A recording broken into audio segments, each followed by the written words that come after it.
ذرا سوچیں کہ ایک گھر ہے جہاں ہر مہینے کی کمائی کم ہے، خرچ زیادہ ہے، بجلی کا بل بڑھتا جا رہا ہے، بچوں کی فیس ادا کرنی ہے، راشن خریدنا ہے، علاج بھی کروانا ہے، مگر گھر کا سربراہ ہر بار مسئلہ حل کرنے کے بجائے نیا قرض لے لیتا ہے۔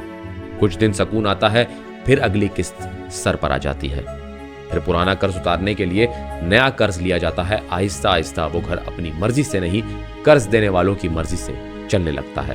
یہی کہانی آج پاکستان کی ہے۔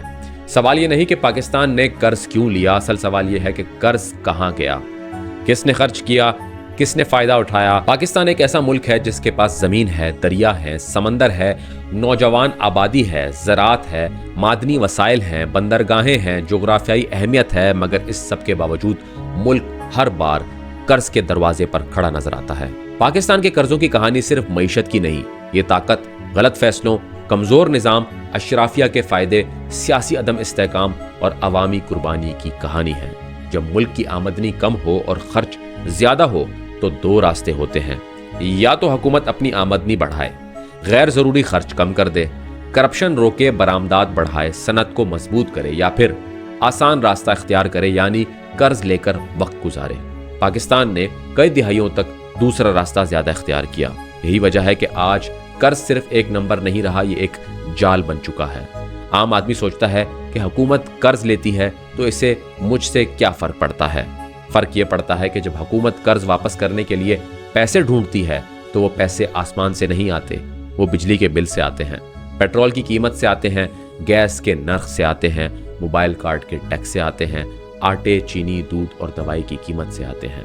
قرض اسلام آباد میں لیا جاتا ہے مگر اس کی قسط گاؤں کے مزدور، شہر کا رکشہ ڈرائیور، چھوٹے دکاندار، تنخواہ دار ملازم اور غریب ماں ادا کرتی ہے۔ پاکستان کے قرضوں کا ایک بڑا مسئلہ یہ ہے کہ قرض ترقی کے لیے کم اور پرانا نظام چلانے کے لیے زیادہ استعمال ہوا۔ اگر اس قرض سے فیکٹریاں لگتی، برآمدات بڑھتی، تعلیم بہتر ہوتی، ہنر پیدا ہوتا، زراعت جدید ہوتی، بجلی سستی بنتی، ادارے مضبوط ہوتے تو قرض بوجھ نہیں بلکہ سرمایہ کاری بن سکتا تھا۔ مگر جب قرض تنخواہوں، خساروں، سیاسی منصوبوں، درآمدی خرچ، مہنگی بجلی، کمزور اداروں اور پرانے قرض کی ادائیگی میں لگ جائے تو وہ ملک کو آگے نہیں لے جاتا بلکہ مزید پیچھے کھینچتا ہے۔ پاکستان کا اصل مسئلہ صرف قرض نہیں، قرض لینے کی عادت ہے۔ ہر حکومت آتی ہے تو پچھلی حکومت کو ذمہ دار ٹھہراتی ہے۔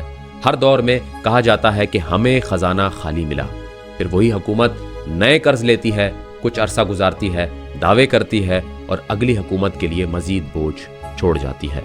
اس کھیل میں حکمران بدلتے ہیں، وزیر بدلتے ہیں، نعرے بدلتے ہیں، مگر عوام کی حالت زیادہ نہیں بدلتی۔ قرض بڑھتا رہتا ہے، اعتماد کم ہوتا رہتا ہے اور ملک ایک ایسے دائرے میں گھومتا رہتا ہے جہاں ہر راستہ دوبارہ IMF کے دروازے تک جا پہنچتا ہے۔ IMF کو اکثر پاکستان میں ایک ویلن کے طور پر دکھایا جاتا ہے مگر حقیقت زیادہ پیچیدہ ہے۔ IMF خود گھر آ کر قرض نہیں دیتا، ملک اس کے پاس تب جاتا ہے جب خزانے میں ڈالر کم ہو، درآمدات کے لیے پیسے نہ ہوں، بیرونی ادائیگیاں سر پر ہوں اور دنیا کو یقین نہ رہے کہ پاکستان وقت پر ادائیگی کر پائے گا۔ IMF پھر کہتا ہے کہ ٹیکس بڑھاؤ، سبسڈی کم کرو، بجلی گیس کی قیمت حقیقت کے قریب لاؤ، سرکاری اداروں کا نقصان کم کرو اور معیشت کو نظم میں لاؤ۔ مسئلہ یہ ہے کہ سختی اکثر ان لوگوں پر آتی ہے جو پہلے ہی کمزور ہوتے ہیں، جبکہ وہ طبقات جو اصل اصلاحات سے متاثر ہونے چاہیے اکثر بچ نکلتے ہیں۔ پاکستان میں قرض کا بوجھ اس لیے بھی بڑھتا ہے کیونکہ ریاست کی آمدنی محدود ہے، کروڑوں لوگ معیشت کا حصہ ہیں مگر ٹیکس دینے والوں کی تعداد بہت کم ہے۔ بڑے بڑے کاروبار، طاقتور شعبے، زمینوں سے فائدہ اٹھانے والے طبقات، ریل اسٹیٹ، غیر دستاویزی معیشت اور کئی بااثر حلقے مکمل ٹیکس نیٹ میں نہیں آتے۔ نتیجہ یہ نکلتا ہے کہ حکومت آسان جگہوں سے پیسہ نکالتی ہے، پیٹرول پر ٹیکس لگا دو، بجلی مہنگی کر دو، تنخواہ دار طبقے پر دباؤ بڑھا دو، موبائل اور بینکنگ پر کٹوتی کر دو، یعنی جس سے لینا آسان ہو اس سے لیا جاتا ہے، جس سے لینا ضروری ہو اس کے سامنے نظام کمزور پڑ جاتا ہے۔ قرضوں کے جال کا دوسرا بڑا دروازہ درآمدات ہیں۔ پاکستان بہت سی چیزیں باہر سے خریدتا ہے، تیل، گیس، مشینری، دالیں، خوردنی تیل، موبائل، گاڑیاں، صنعتی خام مال اور کئی ضروری اشیاء۔ جب درآمدات زیادہ اور برآمدات کم ہوں تو ملک کو ڈالر کی کمی ہوتی ہے، ڈالر کم ہو تو قرض لینا پڑتا ہے، जब कर्ज लिया जाता है तो किस्तें डॉलर में वापस करनी पड़ती हैं। अगर रुपए की कीमत गिरती है तो वही बैरूनी कर्ज रुपए में और बड़ा दिखाई देता है। यूं एक तरफ डॉलर की कमी और दूसरी तरफ रुपए की कमजोरी, तीसरी तरफ कर्ज की किस्त, ये तीनों मिलकर मईशत का गला दबा देते हैं। तीसरा मसला सरकारी इदारों का खसारा है। कई इदारे ऐसे हैं जो अवाम के पैसे से चलते हैं मगर मुसलसल नुकसान देते हैं। जब इदारे कमाते नहीं बल्कि खाते हैं तो हुकूमत इनका नुकसान पूरा करती है। ये पैसा तालीम, सेहत, पानी, इंसाफ, पुलिस, इस्लाहात, टेक्नोलॉजी और रोजगार पर लग सकता था मगर वो खसारे के कुएं में चला जाता है। फिर हुकूमत कहती है पैसे नहीं हैं इसलिए कर्ज लेना पड़ेगा। अवाम पूछते हैं कि इदारे नुकसान क्यों दे रहे हैं। जवाब मिलता है सियासी भर्तियां, बद इंतजामी, करप्शन, कमजोर बोर्ड्स और एहतसाब की कमी। लेकिन असल इस्लाहात हमेशा मुश्किल होती हैं क्योंकि हर खसारे के पीछे किसी न किसी ताकतवर का फायदा छुपा होता है। पाकिस्तान के कर्जों की कहानी में बिजली का शोबा भी एक अहम किरदार रखता है। महंगी बिजली, लाइन लॉसेस, चोरी, कमजोर रिकवरी, कैपेसिटी पेमेंट्स और गलत मुआहदों ने मईशत पर बड़ा दबाव डाला। सनत को महंगी बिजली मिले तो वो दुनिया से मुकाबला नहीं कर सकती। जब सनत कमजोर होती है तो बरामदाद नहीं बढ़ती। जब बरामदाद नहीं बढ़ती तो डॉलर नहीं आते। जब डॉलर नहीं आते तो कर्ज लेना पड़ता है। यानी बिजली का बहरान सिर्फ बिल का मसला नहीं, ये कर्ज के बहरान से भी जुड़ा हुआ है। अब सवाल यह है कि पाकिस्तान कहां जा रहा है। अगर मुल्क ने सिर्फ पुराने कर्ज उतारने के लिए नए कर्ज लेने की पॉलिसी जारी रखी तो रास्ता मजीद मुश्किल होगा। इसका मतलब होगा ज्यादा टैक्स, महंगी बिजली, कम तरक्याती बजट, कम रोजगार, कम सरमायाकारी और आवाम पर मजीद बोझ। ऐसे मुल्क में नौजवान मायूस होते हैं, कारोबारी लोग सरमाया बाहर ले जाते हैं, काबिल लोग मुल्क छोड़ देते हैं और रियासत आवाम से दूर हो जाती है। कर्ज का खतरा सिर्फ माशी नहीं, समाजी भी होता है। जब आवाम को लगे कि निजाम सिर्फ इनसे कुर्बानी मांगता है मगर ताकतवर तबकों को नहीं छेड़ता तो एतमाद टूटता है। लेकिन तस्वीर मुकम्मल तौर पर मायूस कुन भी नहीं। पाकिस्तान के पास अब भी मौका मौजूद है। कर्ज के जाल से निकलना नामुमकिन नहीं मगर इसके लिए तकरीरों से ज्यादा फैसले चाहिए। सबसे पहले रियासत को ये सच मानना होगा कि मसला सिर्फ पैसे की कमी नहीं, निजाम की खराबी है। जब तक टैक्स का दायरा इंसाफ के साथ नहीं बढ़ेगा, जब तक सरकारी खर्च पर काबू नहीं आएगा, जब तक नुकसान देने वाले इदारों को ठीक या खत्म ना कर दिया जाए, जब तक बरामदाद नहीं बढ़ेंगी, जब तक ज़राअत और सनत को हकीकत में मजबूत नहीं किया जाएगा, तब तक हर हुकूमत को कर्ज लेना पड़ेगा। पाकिस्तान को कर्ज से निकलने के लिए एक नई माशी सोच चाहिए। हमें सिर्फ दुकानें और प्लाजे नहीं, पैदावार चाहिए। सिर्फ दरामदी गाड़ियां नहीं, बरामदी सनत चाहिए। सिर्फ सियासी सब्सिडी नहीं, हुनर, तालीम और टेक्नोलॉजी चाहिए।